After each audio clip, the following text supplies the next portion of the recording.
of think about it wistfully and, I'll get there one day, and then it's not until you actually start vocalizing these things and realizing that friends have similar things on their bucket list that you think, okay, well, let's actually do this.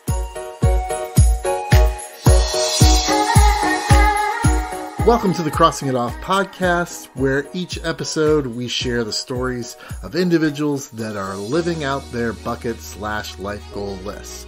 I am your host, Roger Williams, and through hearing our guests' adventures, my goal is that you will find encouragement and empowerment to add and cross items off of your list.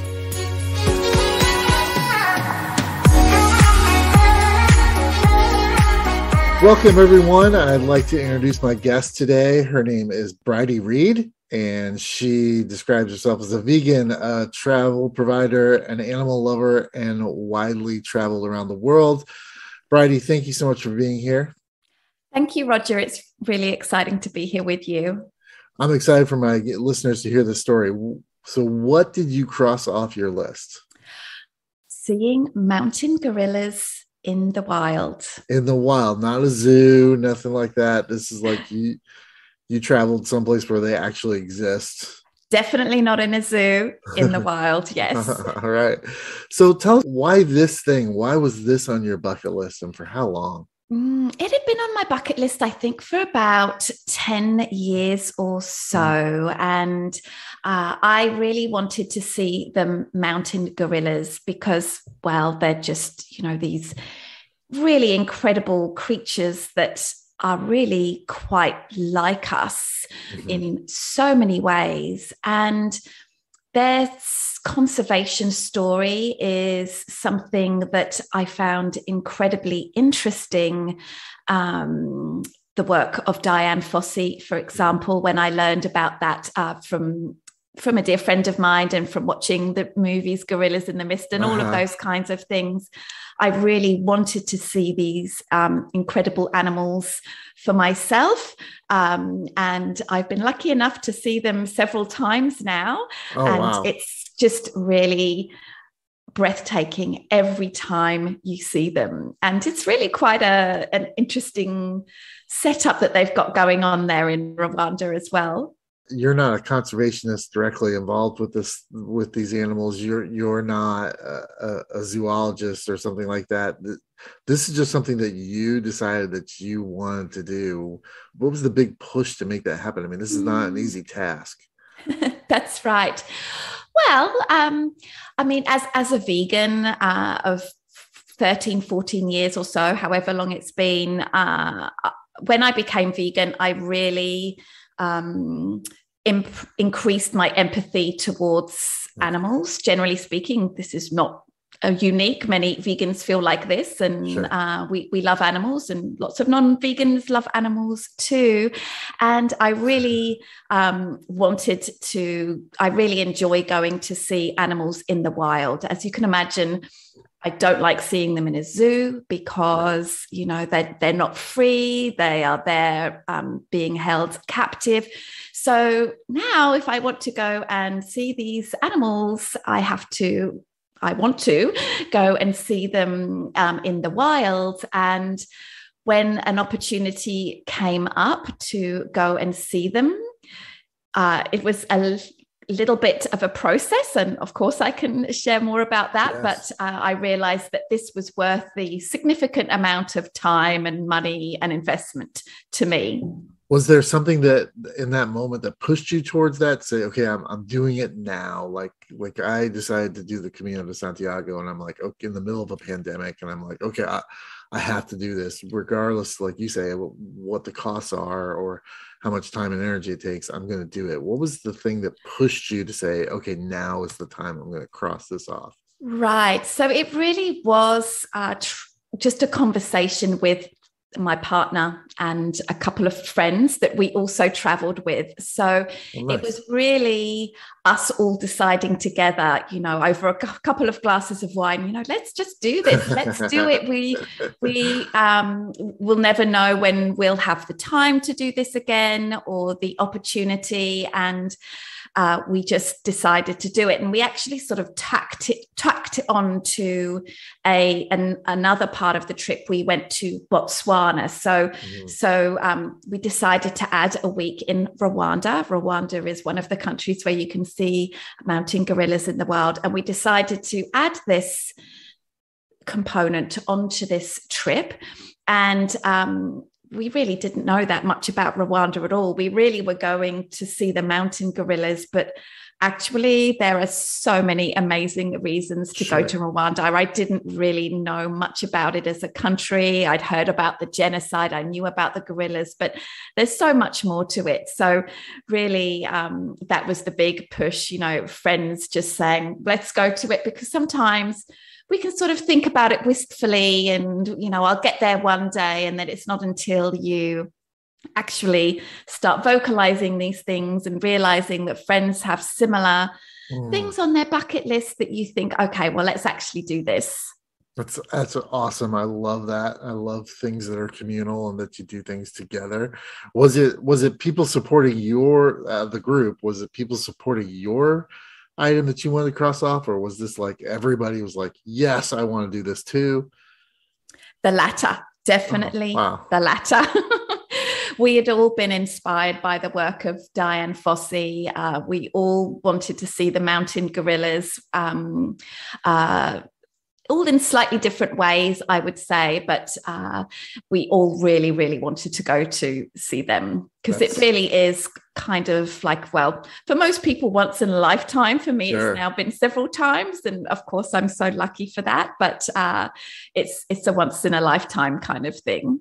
So let's go to the first time, right? Let's walk through the first time and how this actually transpires. Like, so. How do you find the information to go do this, right? I mean, I grew up in a time where you had to call a travel agent and do all these things. What were the steps that you all took to make that first trip happen? Sure thing. So when we were going to Rwanda, we decided to book the services of a tour operator. You don't have to do that, but we did do that.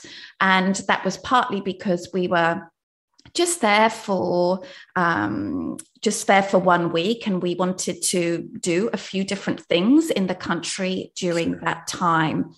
And I don't think we used them to organize our hotels, but certainly a car and a driver as well, and also to book the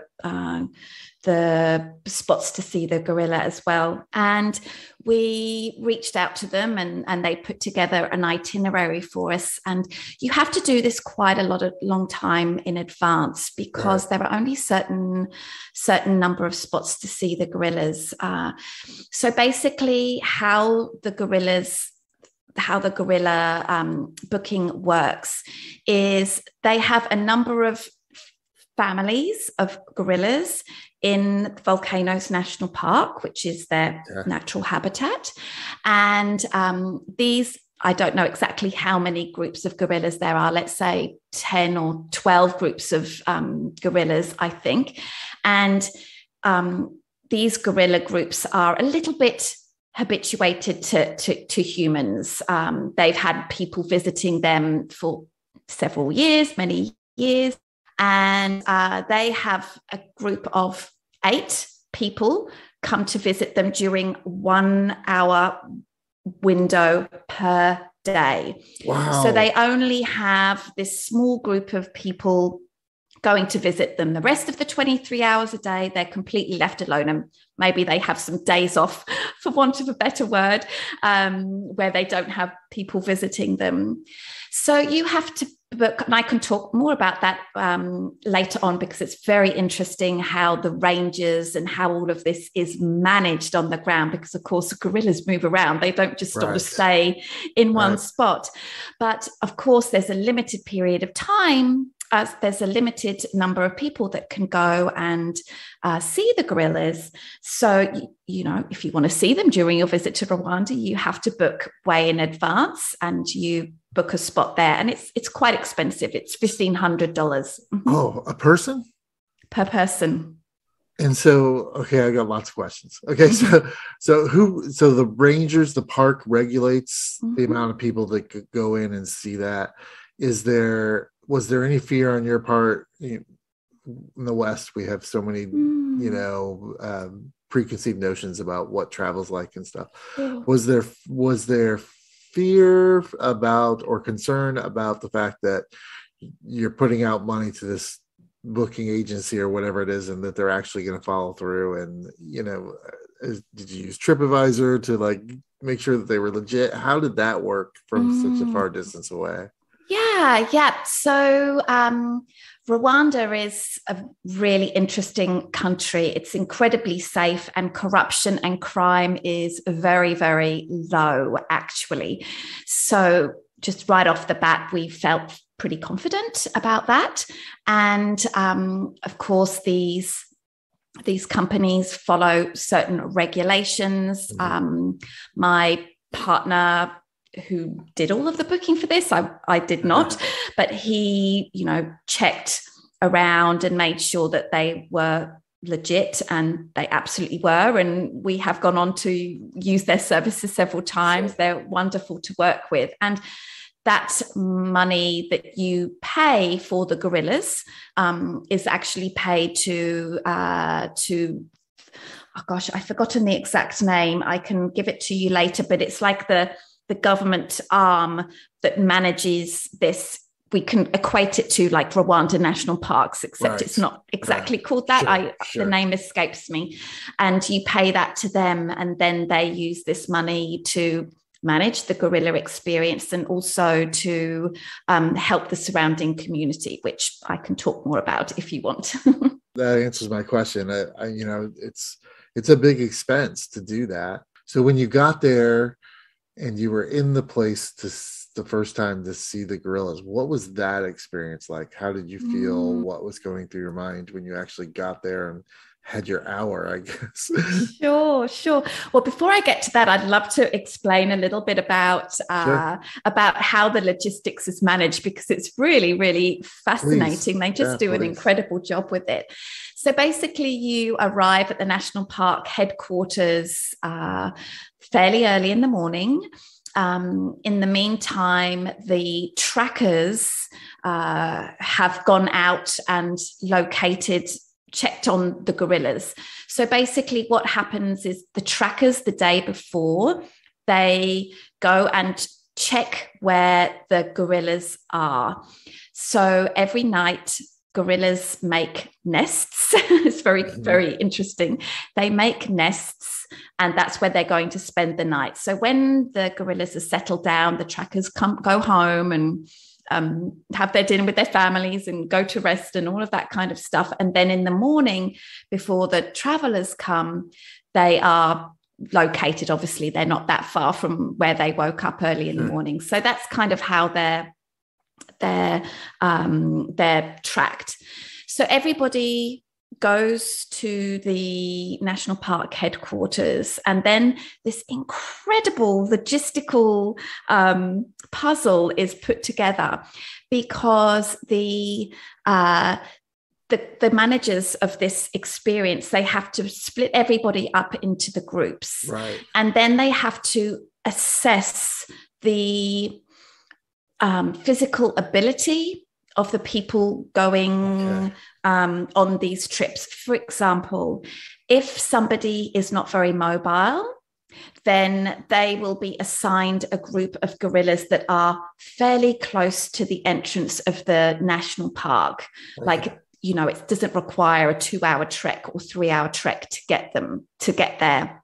So once you've been sort of divided up, and of course this takes a little bit of time, because as I said, gorillas move around a bit, and there's a lot of communication that has to happen between the trackers and the national park headquarters. You're then divided up, and into groups, and you're assigned a guide, and your guide does this like briefing with you to sort of give you a little bit of information about what to expect and the rules and all of these kinds of things. And then you go into a vehicle. Usually your driver, most people will have had a driver in like a Jeep kind of thing. And then you are taken to the area, to the place that's the closest sort of car park to the trailhead that will allow you to access this group of gorillas. And of course, that is also logistically challenging as well. And then when you arrive at the car park, you are given the opportunity, if you want to have a porter to help you. Now, I will say that for somebody who is fairly physically able, the terrain inside the national park where the gorillas are is not really that difficult. Okay. But if that is something that you are worried about, then you can hire a porter, and it's not very much, like $10 or $15 or something like that. And that porter stays with you. They will carry your bag for you if you want to, it may be helpful if you've got a lot of camera gear, and they will even hold your hand to help you get up and down, and even show you where to put your feet. So in subsequent, I noticed some people that really appreciated that level of support, and I hired a porter to carry my bag. I just thought that would be a nice thing to do, and of course it's giving a little bit of extra support to the community as well. And then we had to walk about half an hour to get to the national park, which was just like a low boundary, which was where a low wall was. And I should mention that this area is actually very heavily populated. Interestingly, it's a very rural area, but it is quite well populated. And that's part of the reason why the $1,500 entrance fee is so expensive, because a significant amount of that is distributed and used in projects to support this significant population that is around the national park. Because if they don't have a means to earn an income, then perhaps they will start going into the national park, laying snares, for example, not necessarily to capture gorillas, but to capture bushmeat, for example. Right. And then, of course, gorillas will end up in those snares, and it will be a really bad thing. So that's why one of the reasons why the $1,500 is so high is because you're actually supporting the whole community. Anyway, so we arrive at the boundary of the national park, and as you walk in, there's this sort of bamboo forest. The trees are not very high. It's very sort of low trees, low cover, and then the guide takes you until you're about maybe 100 meters from the gorillas, and then you meet the trackers who, as I mentioned, they have been keeping an eye on your set of gorillas for the past few hours or so. When you meet the trackers, it's time to put all of your bags down, and because of course you can't take lots and lots of things to see the gorillas, and then you just have to walk a little bit further. Most of the times that I've seen the gorillas, I have not had to walk very far at all. It's just been 10 minutes from the boundary of the national park. But I think the maximum has been about 20 minutes or half an hour, and really not very far. So once you've met the trackers, you've dumped your stuff, you've left your water bottles there, it's time to quietly walk over to the gorillas. And as you're walking and you see the gorillas for the first time, it's really rather breathtaking, because they are so huge. Yeah. And you're getting to see these animals that really are so like us. Very often there'll be a mother with the baby, and the baby is so similar to us in the way they act, the way they like to play, the way they are with mum, and the way mum is with the baby is just so, so similar to us as well. And you get to witness some incredible behaviors.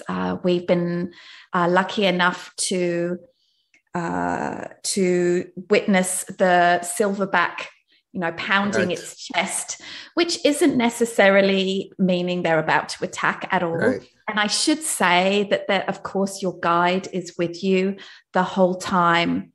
And there are some other people, as other staff members as well, that are watching, observing what's going on with the gorillas. We have to keep a certain distance from the gorillas, or sometimes the gorillas come into Right. that space as well.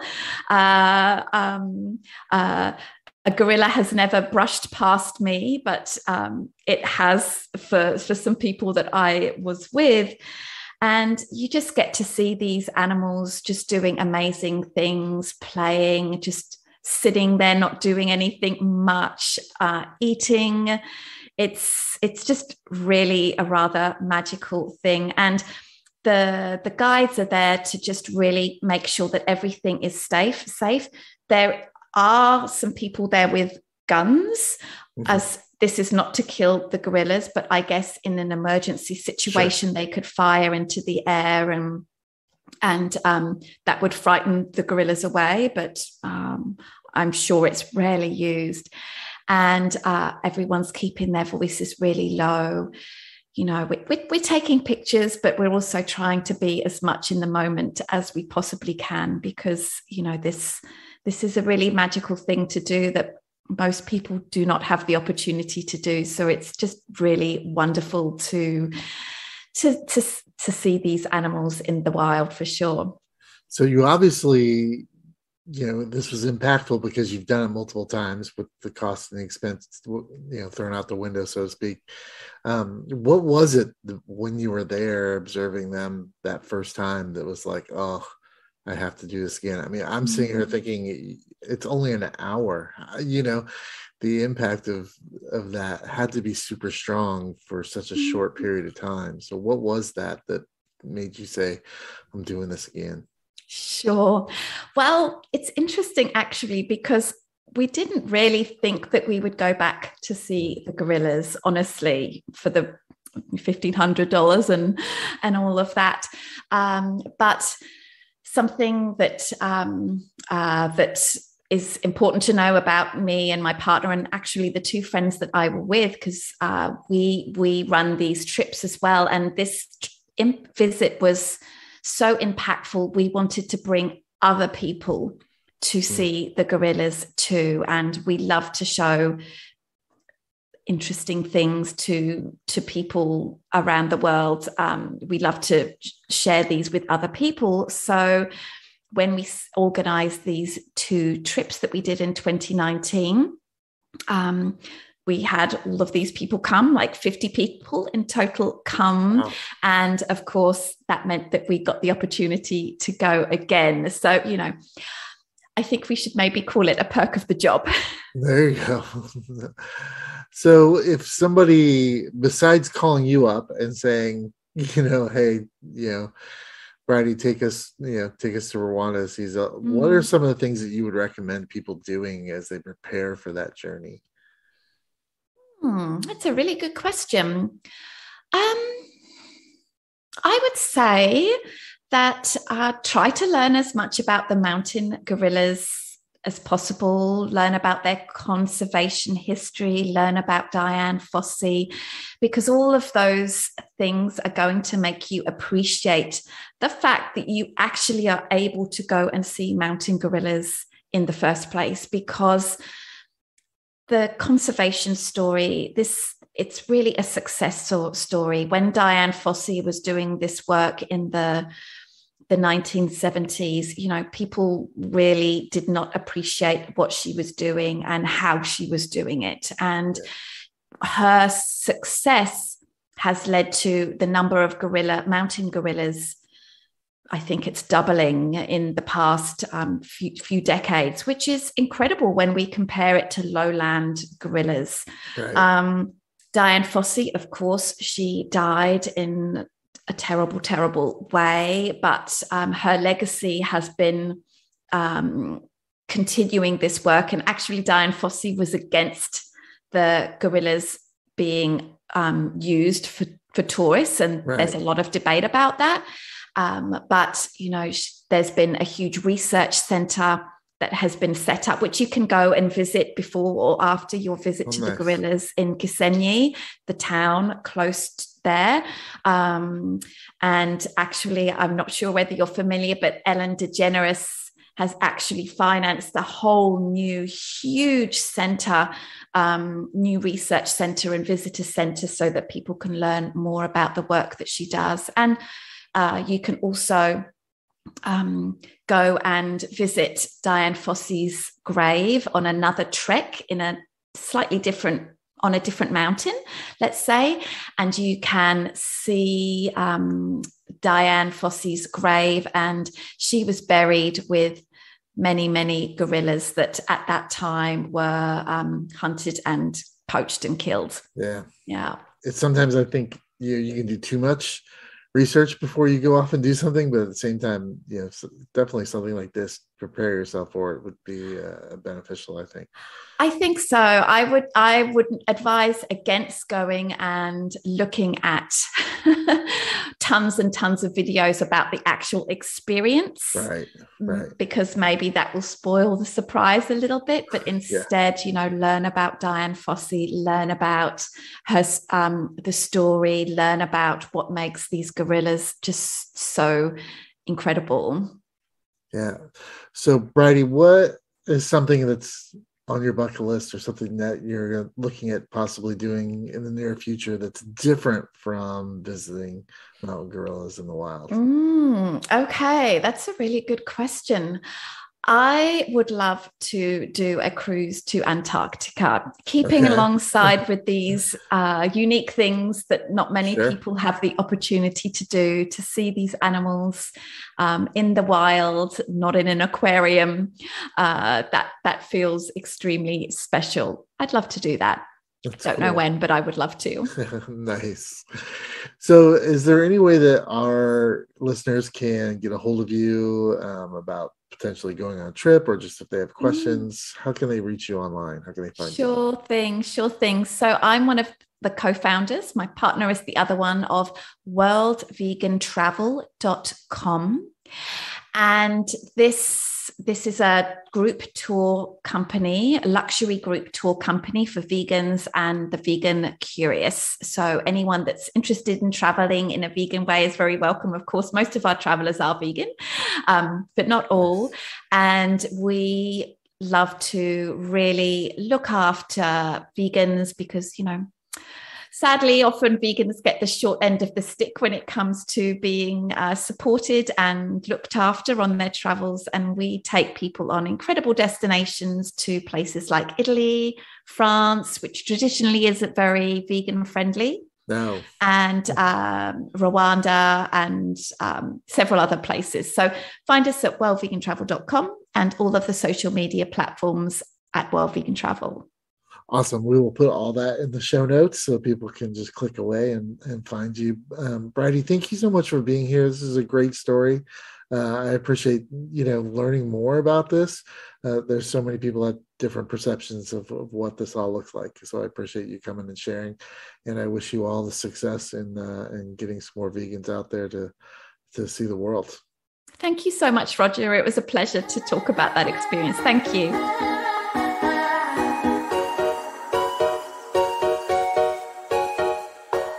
As a reminder to our listeners, in this episode's show notes, you will find links to learn more about this week's guest and information on how you can cross this item off of your list.